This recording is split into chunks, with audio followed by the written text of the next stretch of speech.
RDX उसी पाकिस्तान से आया था जिस पाकिस्तान को बचाने के लिए शक्ति यादव ने बेहुदा शर्मनाक बयान दिया। उसी आरडीएक्स वहीं से आया था। सुनिए, आपने एक बार फिर से शक्ति यादव के बयान का जो सबसे आपत्तिजनक हिस्सा था वो आप क्या घी में चुपड़ के खा गए, उसको भी तो करिए।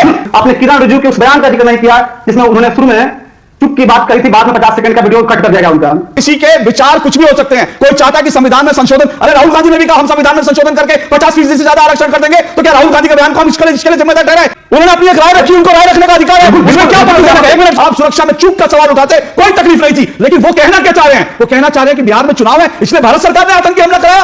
ये शर्मनाक है कि नहीं है? बिल्कुल। आज जो भी पाकिस्तान का सपोर्ट करेगा देर सवेरे फेंक दिया जाएगा। दोस्तों नमस्कार, स्वागत है आप सभी का। आप देख रहे हैं एसके डिबेट। आज की डिबेट पहलगाम में हिंदुओं पर हुए आतंकी हमले को लेकर होने वाली है। इस हमले को लेकर देश का गुस्सा 7वें आसमान पर है। मोदी सरकार ने इस हमले के बाद पाकिस्तान पर शिकंजा कसना भी शुरू कर दिया है और मोदी जी ने तो बिहार में यहां तक कह दिया है कि अब आतंकियों की बची कुची जमीन को मिट्टी में मिलाने का समय आ गया है। तो वहीं दूसरी तरफ विपक्ष के कुछ नेता हैं जो इस घटना पर भी राजनीति करने से बाज नहीं आ रहे हैं और पाकिस्तान को क्लीन चिट देने का काम कर रहे हैं। इन नेताओं में कई नाम हैं। इन्हीं में से एक नाम आरजेडी के शक्ति यादव का भी है। उन्होंने कहा है कि यह हमला स्क्रिप्टेड लगता है। उनके इस बयान पर बीजेपी ने तेजस्वी यादव और आरजेडी पर जोरदार हमला बोला है। आज की डिबेट में आरजेडी की तरफ से दिनेश लाल और राष्ट्रवादी न्यूज एंकर अशोक श्रीवास्तव हैं। दोस्तों वीडियो शानदार होने वाली है। आपसे अनुरोध है वीडियो को अंत तक जरूर देखें। वीडियो पसंद आए तो लाइक करें, शेयर करें, कमेंट करें और मेरे चैनल को सब्सक्राइब करें। तो दोस्तों मेन डिबेट स्टार्ट करते हैं। चलिए शुरू करते हैं। मेरा सिर्फ मैं कह रहा हूं कि शक्ति यादव का जो बयान जो उन्होंने पुलवामा से जोड़ा और ये कहा कि ये स्क्रिप्टेड था, वो वाकई उसके आगे पीछे आप कुछ भी कहते रहिए, सरकार से सवाल पूछिए, आपको अधिकार है, सब चीजों का अधिकार है। शक्ति यादव का बयान ऐसे ही नहीं आया होगा। नहीं वो तो फिर असम में एक विधायक अरेस्ट हुआ है ना, हाँ तो फिर क्या असम में यही पुलवामा का बयान दिया है, भी अरेस्ट करने वाली बात करें। बिल्कुल अरेस्ट होना चाहिए। ओके, डॉक्टर दिनेश पाल बोलिए। आज बिहार के राजधानी पटना समेत सभी जिला मुख्यालयों पे इंडिया गठबंधन के जितने भी दल हैं सभी ने एक साथ कैंडल मार्च निकाला, क्योंकि पूरा देश इस घटना के बाद दुखी है और सरकार के और देश के साथ है, सेना के साथ है। बंद करो हाथ जोड़ के। मैं आप जिस बात पे मुद्दे पे आपने जो भूमिका बनाया इस शो से पहले जिसमें, उस पे आपने एक बार भी यह जिक्र नहीं किया कि चुप कहां हुई। आपने किरण रिजिजू के उस बयान का जिक्र नहीं किया जिसमें उन्होंने शुरू में चुप की बात कही थी, बाद में 50 सेकंड का वीडियो कट कर दिया गया उनका। आपने निशिकांत दुबे जो सांसद है भाजपा के, उनके बयानों का आपने जिक्र नहीं किया जो उन्होंने कि सांप्रदायिक और विवादित बयान दिया। निशिकांत दुबे ने एक मिनट निशिकांत दुबे जी ने कहा कश्मीर को लेकर कोई बयान दिया?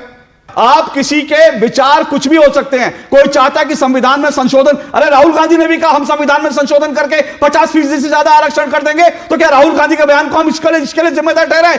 उन्होंने अपनी एक राय रखी, उनको राय रखने का अधिकार है, उसमें क्या आपत्तिजनक है? एक मिनट सुनिए दिनेश पाल जी, सुनिए मेरी बात। मैं कल भी मेरी डिबेट में निशिकांत दुबे के बयान का जिक्र हुई थी और मैंने पूरा उसको पढ़ के सुनाया। उसमें क्या आपत्तिजनक है भाई? उसी से संबंधित बयान है, उन्होंने नीचे लिखा है। कैसे लिखा है? उसी से जुड़ा बयान है। कैसे? कश्मीर में जो हत्या हुई उससे पहले का बयान है, उसके बाद का बयान है। सुनिए मेरी बात, संविधान, एक मिनट मेरी बात सुनिए। संविधान को लेकर के, आपके संविधान में संशोधन को लेकर सबकी अपनी अपनी राय हो सकती है और देश में डेमोक्रेसी है। 1975 का आपातकाल नहीं है कि आपको अपनी राय व्यक्त करने का। लेकिन मैं आपसे पूछ रहा हूं, यह बात जो है खुले तौर पर जो है बैठक के बाद किरण रिजिजू ने कहा कि हां चूक हुई, हम इसकी जांच करवाएंगे, सरकार ने माना। बात तो सही है और हमने भी कल दिखाया था, सरकार ने माना। लेकिन मैं ये पूछ रहा हूं, शक्ति यादव अगर सरकार की चूक का सवाल उठाते तो हमें कोई तकलीफ नहीं थी। आप सुरक्षा में चूक का सवाल उठाते, कोई तकलीफ नहीं थी। लेकिन वो कहना क्या चाह रहे हैं? वो कहना चाह रहे हैं कि बिहार में चुनाव है इसलिए भारत सरकार ने आतंकी हमला कराया। ये शर्मनाक बयान है कि नहीं है? बिल्कुल नहीं कर रहे। उन्होंने ये बात बिल्कुल नहीं बोला। आपने क्या बोला? उन्होंने कहा स्क्रिप्टेड है। स्क्रिप्टेड का मतलब क्या होता है? आप बोलिए। एक मिनट उनके बात में आ रहे थे। बोलिए स्क्रिप्टेड का मतलब क्या होता है? आपने निशिकांत दुबे का जिक्र नहीं किया। स्क्रिप्टेड का मतलब क्या होता है? आप स्क्रिप्टेड बात नहीं किसी बात। शक्ति यादव के बयान से भागिए मत। शक्ति यादव के बयान पर जवाब दीजिए और जवाब चाहिए आपकी है। उनके बयान पे हम आ रहे हैं, आप चुप रहे, पहले सुनिए हमारी बात। नहीं आप शक्ति यादव के बयान पे बोलिए ना, मैं चुप रह के सुनूंगा आपकी बात। शक्ति यादव के बयान पे बोलिए, बोलिए शक्ति यादव के बयान पे जिक्र कीजिए, उन्होंने भी बयान दिया या इस्तीफा की बात की। मैं शक्ति यादव के बयान की बात कर रहा हूं। शक्ति यादव के बयान पे बताइए, क्या पहलगाम का आतंकी हमला स्क्रिप्टेड था? और अगर स्क्रिप्टेड था तो स्क्रिप्ट किसकी थी बताइए? अबे जल्दी बोल, कल सुबह पनवेल निकलना है। बिल्कुल नहीं है ऐसा मैं नहीं मानता।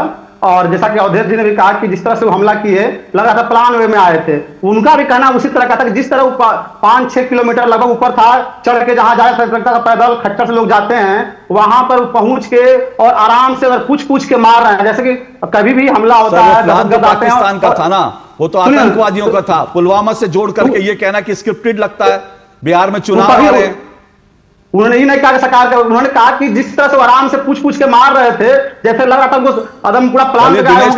दिनेश पाल जी, अगर आपको समझ आ गया है कि शक्ति यादव के बयान को आप जो है इस तरह से दे रहे हैं, तो मुझे लगता है शक्ति यादव भी अगर ऐसे ही सोचने लगेंगे जो आप सोच रहे हैं तो बहुत अच्छी बात है। कम से कम पाकिस्तान के बचाव करने का काम मत कीजिए, ये मैं हाथ जोड़ के निवेदन कर रहा हूं। पाकिस्तान का बचाव मत कीजिए, क्योंकि अवधेश जी ने सही कहा, अवधेश जी ने सही कहा, पाकिस्तान का बचाव करेंगे तो पब्लिक उठाकर कूड़ेदान में फेंक देगी। आज जो भी पाकिस्तान का सपोर्ट करेगा, देर सवेर उसको उठाकर कूड़ेदान में फेंक दिया जाएगा। इस बात की तैयारी रखिए। गजब बेइज्जती है।